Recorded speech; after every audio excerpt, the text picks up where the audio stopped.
Like and subscribe.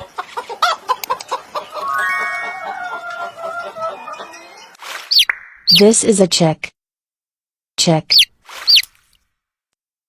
This is what the chick looks. The mother hen builds a cozy straw nest where they all live together. When the chicks are 3 days old, they leave the mother's nest. Chicks eat cereals and drink clean water.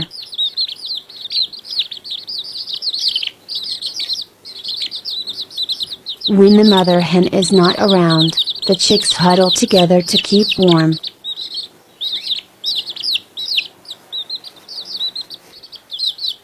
Little chicks, like all children, are very playful.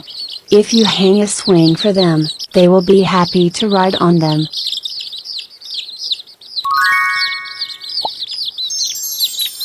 Like and subscribe.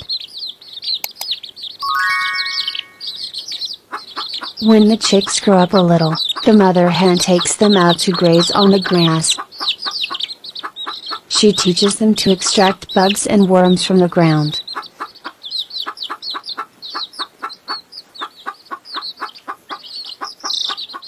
Watch out, it's a cat. It looks like the cat wants to grab the chick. But the mother hen is always on the alert. She is always ready to chase the cat away and protect her children.